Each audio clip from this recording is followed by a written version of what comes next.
ಅದನ್ನೇ ಯೋಚಿಸ್ತಾ ಇದ್ದೆ. ಅದು ನೀನೊಬ್ಬಂದ ಅಥವಾ 100 ಜನದ್ದ ಅನ್ನೋದು ನನಗ್ ಬೇಕಾಗಿಲ್ಲ. ಆದ್ರೆ ಇದನ್ ಮಾಡ್ದೆ ಹೋದ್ರೆ ಎಲ್ರಿಗಿಂತ ನಿನಗೆ ಜಾಸ್ತಿ ನಷ್ಟ ಆಗತ್ತೆ. ಯಾಕೆ ಅಂದ್ರೆ ಆ ಶಾಪ ಮೊದ್ಲು ಬಲಿ ತಗೊಳ್ಳೋದು ನಿನ್ನ ಹೆಂಡತಿ ಹೊಟ್ಟೆಲಿರೋ ಮಗುನ. ಹಾಗಾಗಿ ಬೇರೆಯವ್ರನ್ನೆಲ್ಲ ಹೇಗ್ ಒಪ್ಪಿಸ್ತೀಯೋ, ಅವ್ರಿಗೆ ಗೊತ್ತಿಲ್ದೇನೆ ತಂದ್ಕೊಡ್ತೀಯೋ, ಅದು ನಿನ್ ತಲೆನೋವು. ಹಾ, ಒಪ್ಪಿಸ್ತೀನಿ. ನಮ್ಮ ಮನೆಯವ್ರನ್ನೆಲ್ಲ ಒಪ್ಪಿಸ್ತೀನಿ. ನನಗೆ ಸ್ವಲ್ಪ ಟೈಮ್ ಕೊಡಿ. 1 ದಿನ ಬೇಕೋ 2 ದಿನ ಬೇಕೋ ತಗೋ. ಆದ್ರೆ ಆ ಸಂಪತ್ತು ನನಗ್ ಕೊಟ್ರೇನೆ ನಿನಗೆ ನಿನ್ನ ಮಗು ದಕ್ಕೋದು. ನೆನಪಿಟ್ಕೋ. ಮತ್ತೆ ಫೋನ್ ಮಾಡ್ತೀನಿ.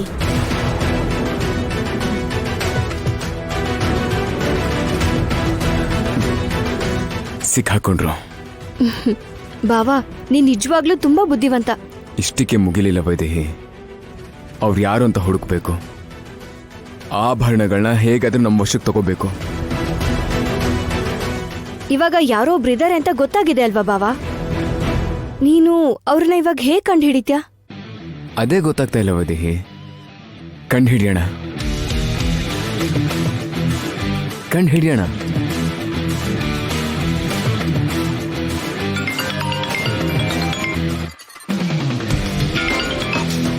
ಹಲೋ, ಹೇಳಿ. Hello, inspector Venkatesh sir.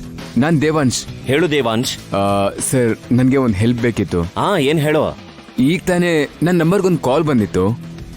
ಆ ನಂಬರ್ ಯಾರ್ದು, ಲೊಕೇಶನ್ ಯಾವುದು, ಅರ್ಜೆಂಟಾಗಿ ಬೇಕಿತ್ತು ಸರ್. ಏನಾದರೂ ಪ್ರಾಬ್ಲಮ್ ಇದ್ರೆ ಕಂಪ್ಲೇಂಟ್ ಕೊಡಿ. ಅಫಿಷಿಯಲ್ ಟ್ರ್ಯಾಕ್ ಮಾಡಿ ಆಕ್ಷನ್ ತಗೋತೀವಿ. ಬೇಡ ಸರ್. ಪೊಲೀಸ್ ಇನ್ವಾಲ್ವ್ ಆದ್ರೆ ನಮ್ಮ ಪ್ರಾಬ್ಲಮ್ ಇನ್ನೂ ಜಾಸ್ತಿ ಆಗುತ್ತೆ. ಅನ್ಅಫಿಷಿಯಲ್ ಆಗಿ ಟ್ರ್ಯಾಕ್ ಮಾಡಬೇಕು ಸರ್. ನಮ್ಮ ಫ್ಯಾಮಿಲಿಯವ್ರು ಎಲ್ಲರನ್ನೂ ಕಾಪಾಡಿದ ಪುಣ್ಯ ನಿಮಗೆ ಬರುತ್ತೆ ಸರ್. ಓಕೆ ದೇವಾ, ಬೆಳಿಗ್ಗೆ ಅಷ್ಟರಲ್ಲಿ ಇನ್ಫಾರ್ಮೇಶನ್ ನಿಮಗೆ ತಲುಪುತ್ತೆ.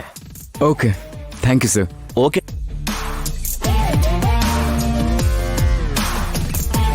ನಾಳೆ ಬೆಳಿಗ್ಗೆವರೆಗೂ ಕಾಯ್ತಾ ಇರುವ ವೈದೇಹಿ. ಯಾರು ಕತ್ಕೊಂಡು ಹೋಗಿದಾರೋ ಅವರೇ ವಾಪಸ್ ತಂದು ಕೊಡೋ ಹಾಗೆ ಮಾಡ್ತೀನಿ. ಇನ್ನು ನಮ್ಮ ಮಗುಗೆ ಯಾವ ತೊಂದರೆನೂ ಇಲ್ಲ. ನಮ್ಮನ್ನು ಕಾಡ್ತಿರೋ ಶಾಪ ನಿವಾರಣೆ ಆಗುತ್ತೆ.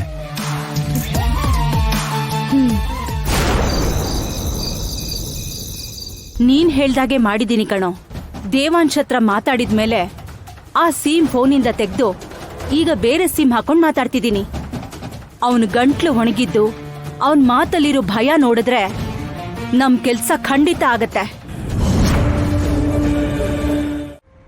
ಆ ಸಿಮ್ನ ದೇವಾಂಶ್ ಹತ್ರ ಮಾತಾಡ್ಬೇಕಾದ್ರೆ ಮಾತ್ರ ಫೋನ್ಗೆ ಹಾಕಿ ಮಾತಾಡಿದ ತಕ್ಷಣ ತೆಗೆದ್ಬಿಡ್ಬೇಕು. ಇಷ್ಟು ಸಾರಿ ಯಾಕೆ ಹೇಳ್ತಾ ಇದೀಯಾ? ತಪ್ಪು ನಡೆಯೋದಿಲ್ಲ ಅಂತ ಹೇಳಿದ್ನಲ್ಲ. ಸರಿ, ಇಡ್ತೀನಿ.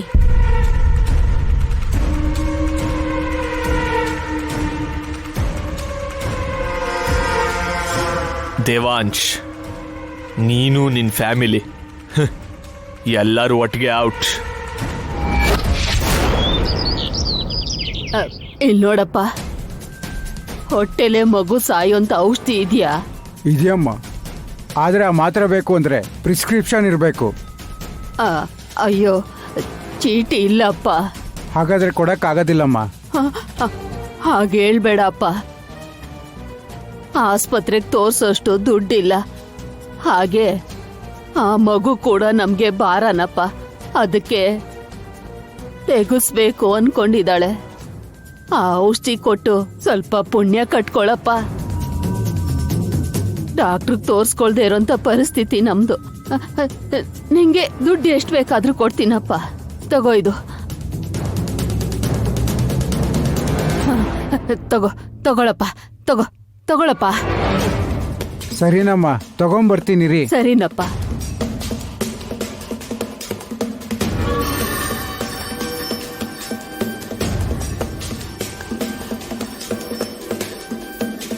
ಇಲ್ಲೋಡಿ. ಹೇಳಿ. ಕಾಶ್ಮೀರಿ ಕೇಸರಿ ಇದೆಯಾ? ಇದೆ ಸರ್. ಗರ್ಭಿಣಿಗೆ ನೋಡಿ ಸ್ವಲ್ಪ ಒಳ್ಳೇದ್ ಕೊಡಿ.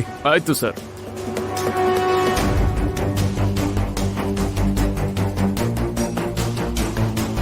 ಇದೇ ಅಮ್ಮ ನೀ ಕೇಳಿದ ಮಾತ್ರೆ.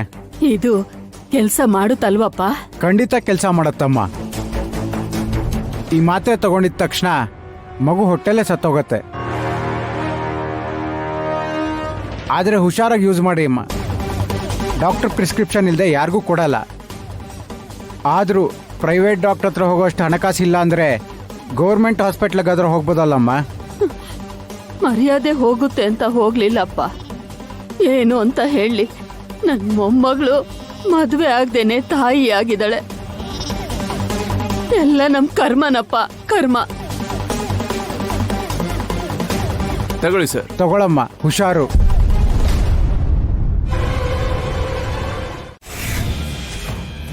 ಈ ಟ್ಯಾಬ್ಲೆಟ್ ಹಾಲಲ್ಲಿ ಹಾಕಿದ್ರೆ ಸಾಕು, ಮಗು ಸತ್ತೋಗುತ್ತೆ. ಅಪ್ಪಿ ತಪ್ಪಿ ನೀವಿಬ್ರೇನಾದ್ರೂ ಕುಡಿದ್ರೆ ನಿಮ್ಮಿಬ್ರಿಗೇನಾಗಲ್ಲ ಅಲ್ವಾ? ಅಂದ್ರೆ ಚಂಚಲ ವೈದೇಹಿಗೆ ವಿಷ ಹಾಕಕ್ ಹೋಗಿ ಅವಳೇ ತಿನ್ಬೇಕಾಗ್ ಬಂತಲ್ಲ. ಈ ಸಲ ಮತ್ತೆ ಅದೇ ಪರಿಸ್ಥಿತಿ ಬಂದ್ರೆ ನಿಮ್ಗೇನು ಆಗಲ್ಲ ಅಲ್ವಾ ಅಂತ ಸುಮ್ಮನೆ ಕೇಳಿದೆ ಅಷ್ಟೆ. ಹಾಗೆಲ್ಲ ಏನು ಆಗ್ಬಾರ್ದು ಅಂತ, ಹಾಗೆ ನಮ್ಮೇಲೆ ಅನುಮಾನ ಬರಬಾರ್ದು ಅಂತಾನೆ ಈ ಸಲ ದೇವಾಂಶ್ ಕೈಲೇ ಕೊಡ್ಸೋ ಪ್ಲಾನ್ ಮಾಡ್ತಾ ಇದ್ದೀನಿ. ದೇವಾಂಶ್ ಯಾಕೆ ಕೊಡ್ತಾನೆ? ಆಗ್ಲೇ ಅಲ್ವಾ ನಮ್ಮ 3 ಜನದ ಮೇಲೂ ಅನುಮಾನ ಬರೋದು. ದೇವಾಂಶ್ ಕೇಸರಿ ಹಾಲು ಕೊಡ್ತಾನೆ. ಆ ಕೇಸರಿ ಹಾಲಲ್ಲಿ ಈ ಟ್ಯಾಬ್ಲೆಟ್ ಪೌಡರ್ ಮಿಕ್ಸ್ ಆಗಿರುತ್ತೆ.